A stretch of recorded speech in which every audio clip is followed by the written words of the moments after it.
Hello and welcome to Enchantment of Eternity's review for Star Trek Discovery Season 4, Episode 11, Rosetta. This video is part of a series of videos where I review episodes of Discovery, so I have to start with a spoiler warning for Discovery up to Season 4, Episode 11. If you haven't seen up to this point, you will not want to watch this video. Otherwise, some things... Sorry, being overly dramatic. I've been watching too much original series. Some things will be spoiled for you. Anyway, Discovery. You know what? I think I was kind of in a better mood this week or whatever. Maybe the episode was actually better. I think, well, the episode was definitely better. Because I liked this episode. I enjoyed it. It was a solid episode. I didn't think it was amazing or anything. I think the last week's episode should have been torpedoed. We absolutely did not need it. Because in some ways this episode felt a bit repetitive because of last week's, but I thought it was better. Yeah, it was an interesting episode. So it starts off where we get this, Burnham and Saru and Detmer and Culber going down on an away mission to the planet to find out more information about Tennessee, which is pretty interesting. But I'm sorry, I had a chuckle about the way they were walking down the hallways, and everyone's like, "Ooh, look, ooh!" And they had like the slow motion hero walk, and like the wind was blowing, and they were like, "Da da da," playing the while their like clothes were swishing in the wind, and they were walking all heroically. I'm like, come on. That was so dumb. I had to laugh at that one. You know, the other thing it reminded me of was like the intro to Reservoir Dogs. I almost had that song stuck in my head. That dun dun dun dun dun dun dun dun dun dun dun. Yeah, the way they were walking out in slow motion. Come on. Anyway. But anyway, I actually did like this episode. But that I thought was kind of cheesy. Because I like the concept of them, and of course the, Earth General, whatever, who's in charge of Earth, doesn't like this mission, is very much against it, saying that they should just go talk to Tennessee without any information, which, of course, I side with Burnham. That's a stupid idea. That's a stupid question. Like, of course you gotta try to gather some information on them. And I guess I'll talk about the side plot we have now with Adira, like, sort of hero worshipping Detmer. Yes, it kind of comes out of nowhere, but you know what? It worked for me. I kind of liked it. I think it sort of added, it kind of made sense. And I love, like, the sort of... What I like about it is the sort of misreading that Adira was doing for Detmer, because Adira was like, Detmer is like never fear, she never shows any fear, she's so calm all the time, and we know from Star Season 3, before Adira met Detmer, that she was losing her shit. And of course someone mentions that. I think it was Culper. I don't know, I can't remember who it was. Someone mentions it. Oh no, maybe it was Jet Reno. But anyway, someone mentions that. It seems like, because that's actually common, especially younger people, when they hero worship, they put people on the pedestal. They think, oh, how can they, I want to be like them, how can they be larger than life? When really they're not. Really, they're just flawed people.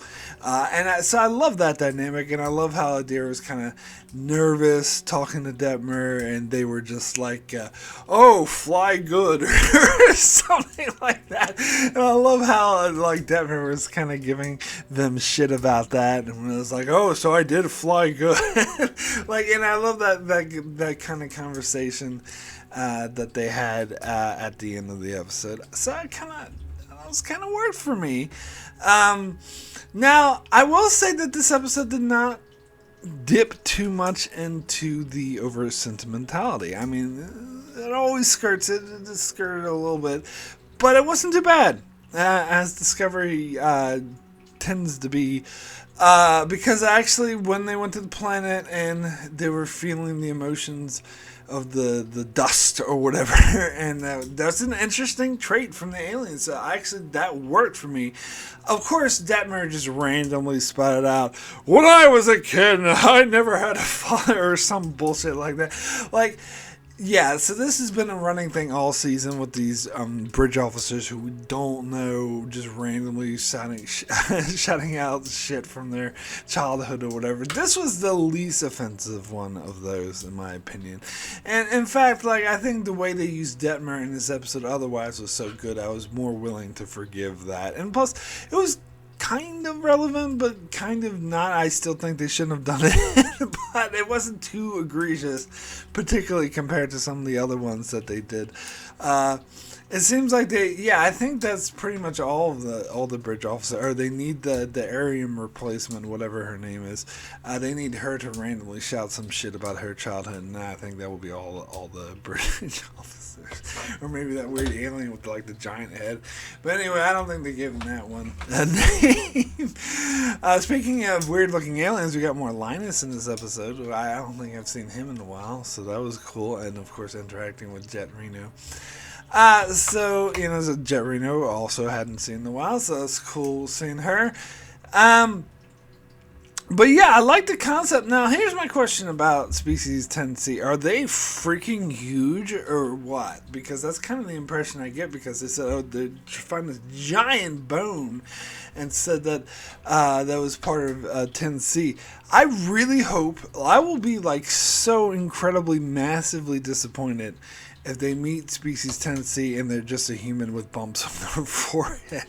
That will piss me off so much, because they're from another galaxy. They're like really weird. They're using this giant like destructive anomaly that's light years in length to mine stuff. Like, this species needs to be incredibly and utterly entirely different. Like, I hope they look completely weird and bizarre. And the thing is, that's the one thing I do trust Discovery to do right, because Discovery does a lot wrong, as I continue to say. They're a mixed bag, but the one thing you can count that they do correctly is good special effects, good visual effects. Definitely the best in all of Star Trek. Of course, it's the most modern, which helps, but it's also had the biggest budget, which also helps. So that is the one thing Discovery does do consistently well. So I do trust that they'll have a really good, cool-looking alien. But if it is just a human and bumps to the forehead, that's what would piss me off even more. Because this is next gen, that's what I would expect, because that's all they can afford. But Discovery has got bigger budget and better special effects, so they need to come up with some really cool looking aliens, and not some bullshit like the Aquatics from Enterprise, which looked like a video game character. I mean, A for effort, at least it wasn't a human with bumps on the forehead, but still, I think, Discovery, I trust them to do a lot better. So I'm really curious. This episode's got me really interested to learn more about 10C and their history.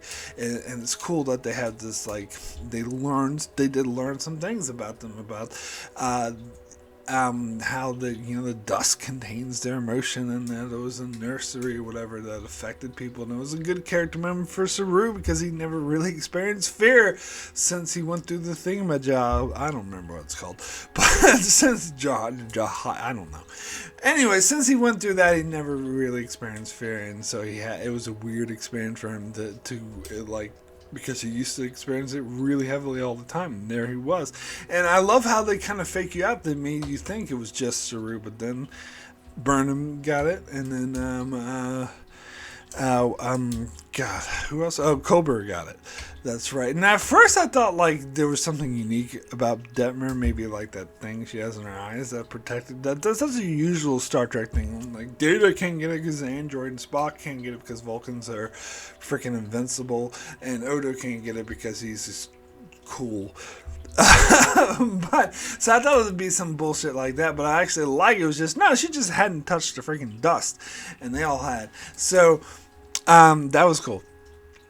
I did appreciate that. Now, as far as Tarka and Book, I don't know. I kind of, this is where this thing has gotten kind of old. I didn't really care much about these things. They didn't hate them. I didn't like these scenes suck, but I wasn't that interested in it. They were just like sitting there hiding in the Jeffrey tubes watching TV.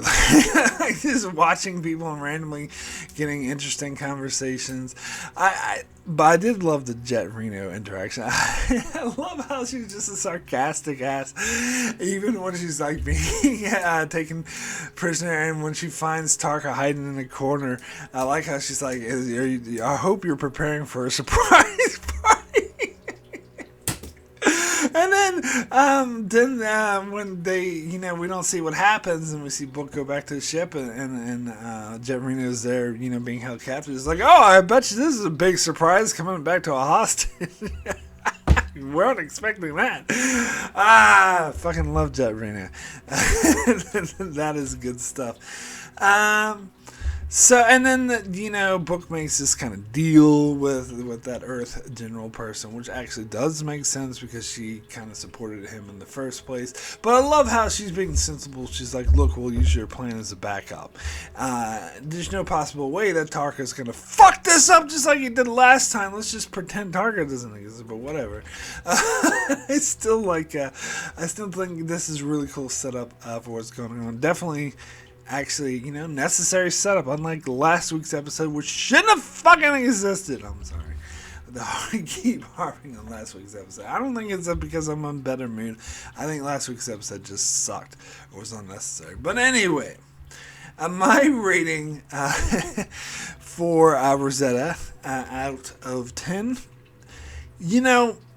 I want to give this an 8, but it doesn't reach 8-ness. It's not quite there. If I did 0.5s, I would do 7.5, but I don't.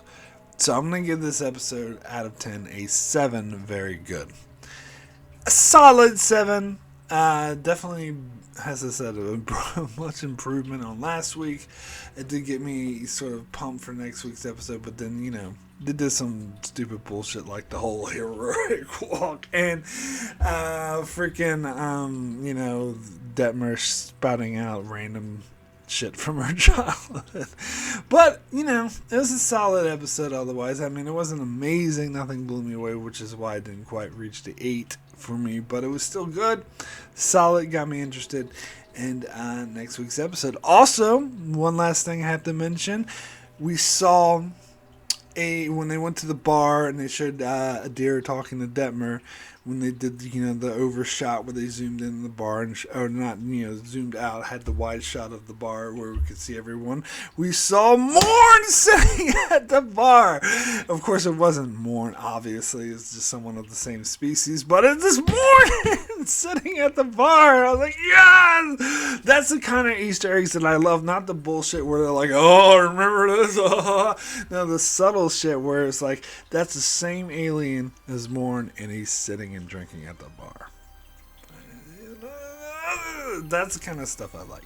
And anyway, that's it for my review of Discovery episode 11. I shall return next week to cover episode 12, the penultimate episode of season 4.